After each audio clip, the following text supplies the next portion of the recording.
My name's Justin LaRose. I'm a recycled skateboard woodworker. Shoot, I've been skateboarding since I was 9. My cousin got a skateboard, and so I saw that. I had to get a skateboard too. Shit, dude, I remember even when I was a kid, like after a day of skating, I would sit there and just stare at decks, you know what I'm saying? The curves of the concave and the wheel wells or the nose or the tail. It's been on ever since then. I got into woodworking, I think, completely on accident a bunch of times in a bunch of different ways. I started refinishing antique furniture and working with finishes and stuff like that. The woodworking, I would probably say more like 2005, 2006. From there, that was in Massachusetts. I moved out west and then I had a bunch of coffee shop jobs, but also at the same time, I would have like different woodworking jobs. Like every job I had was just so I could go skate after for the most part and afford rent.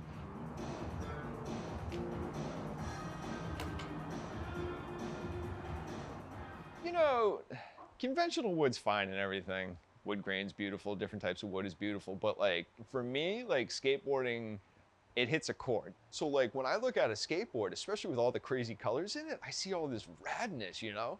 It's just electric, dude. There's nothing that it can't go on to not like turn it up for sure. And so when it's broken, it's like, shit, that's the end of the function? You're like, yeah, it's the end of the function, but that thing can still be something else, you know what I'm saying? It's maple wood. That's where I get the hype from, especially is to be able to take a broken material that people thought was absolutely done, that was trash, and to be able to take it and recycle it into absolutely anything that we can think about.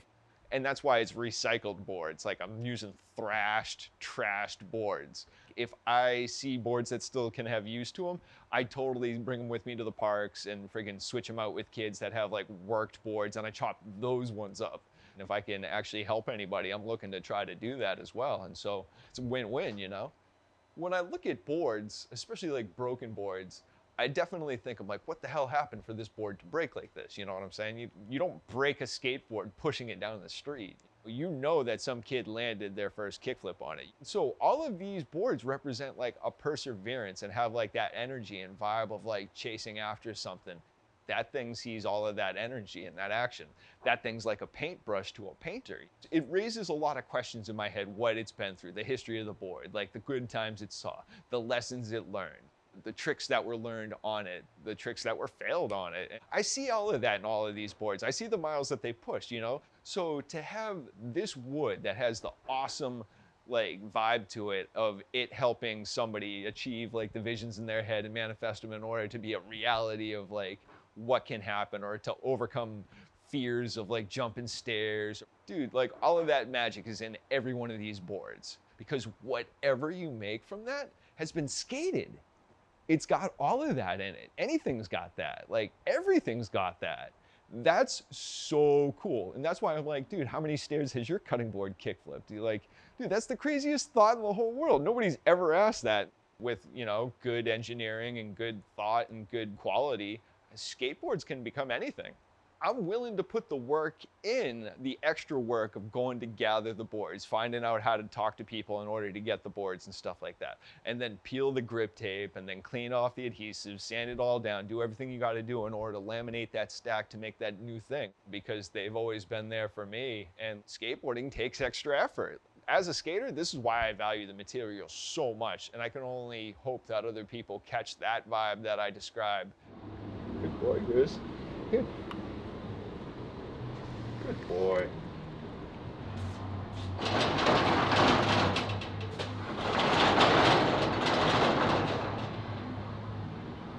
What are you doing?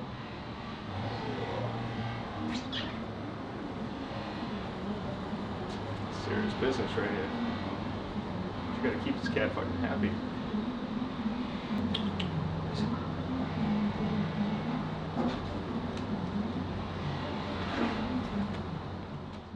This whole thing started out in my garage with tools that I got from, you know, my mother-in-law, she gifted to me, or like tools that like I got at garage sales and stuff like that. Literally, it was like a contractor table saw, a jigsaw, and the drill press that I got over there. I used that as like a sander, dude. Like I figured it out, you know?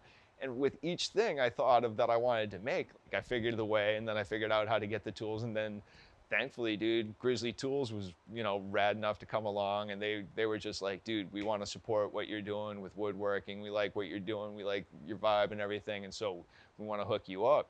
I wouldn't be able to do it without Grizzly Tools. They've been a huge inspiration and a motivation, and also like a facilitator of awesome tools, a means in order to make anything that can come to mind. And so having that type of support, there's no limit.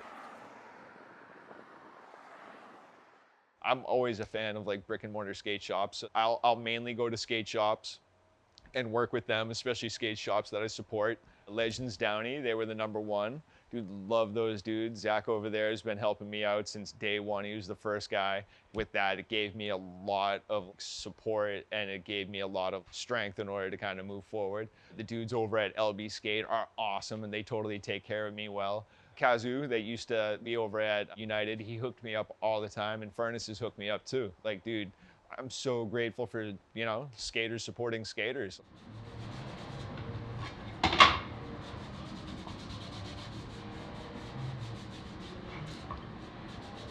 Oh yeah, dude, if you showed this part to woodworkers, they know what I'm doing. They're like, oh, fool's raising the grain.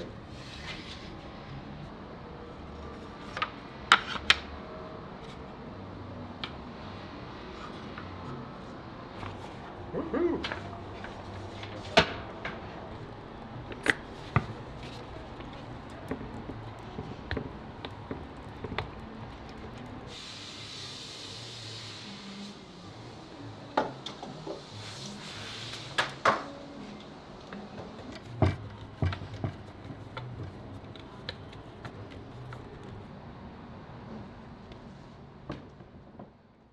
I sell my work mainly online through Etsy, through Instagram. Mainly doesn't even have the opportunity to hit Etsy. I make all sorts of stuff. I can make anything from shirt buttons to conference tables. People commission for all sorts of different things. Dude, I love all the past projects. Like I said, like they're all my kids. I see Tamps and I'm like, I know who this one belongs to. I got dudes who send me their skateboards so I can make their wedding ring out of their skateboards that they skated, so they have that on their ring for a lifetime, you know what I'm saying? I mean, obviously the 11-foot conference table, that thing hits to the core. So they gave me the dimensions they were looking for. I want a big conference room table style, surfboard shape, knife edge up top, and a bevel that goes around the whole thing. 44 inches wide, 3 inches thick. It has a core, so I was stoked. It was on. That's, I mean, just one project. My homie Mark Oblo, who's an amazing visual artist. He's a skater from back in the day. He's recently gotten into chain stitch embroidery, so he commissioned me to make a table for his embroidery machine. The colors came together. The whole thing is just amazing, and it's so Mark, especially with like his visual images. So to be able to produce something like this for someone like that, I was so stoked.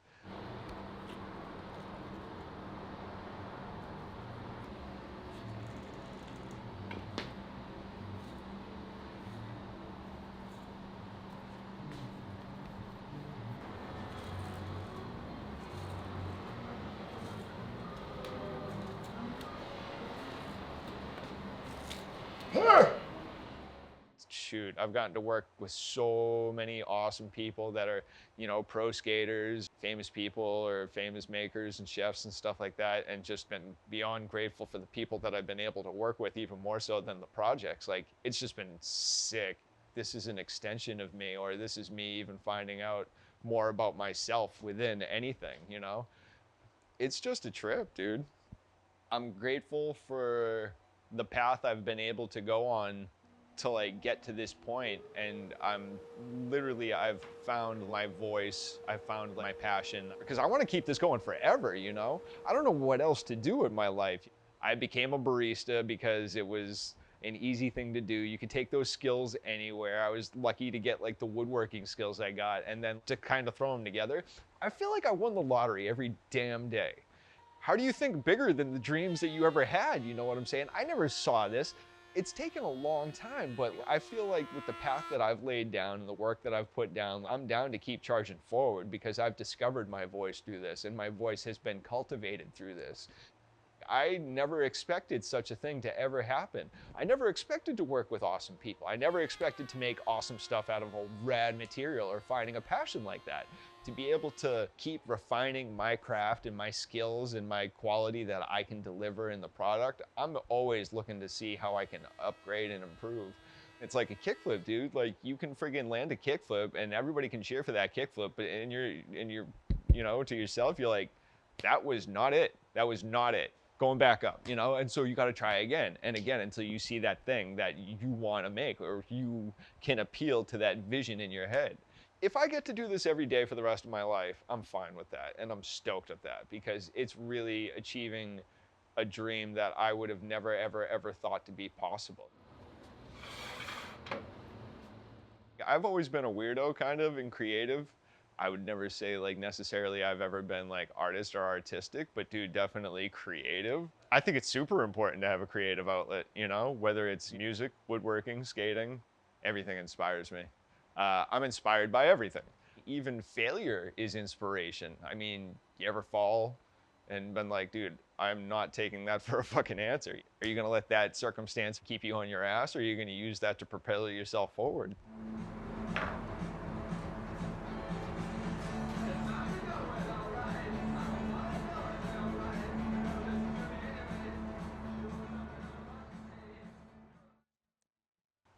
Personally, pursuing my passion is an accident, because I was geared to go toward money. While I was good at photography and stuff like that growing up, my parents were like, no, photography is cool and stuff, but how are you going to make money at that? This is why I went to college for computer science. I was good with computers. I was like, I can make money at this. I can sit at a desk. Let alone, I can't sit at a desk, dude. I'm like a maker, woodworker, mover type of dude, Like, sitting at a desk is like death to me. I tried that shit. I've always been skateboarding, but it's just been there for me, and it's what I'm lucky was there for me. Dude, pursuing your passions is a fine line of like what you want to do, but I think that's where you hear your voice, is when you follow your smile and you follow what really makes you happy. Sick. That's a wrap. Yeah. Woo. But yeah, man, friggin' thank you very much.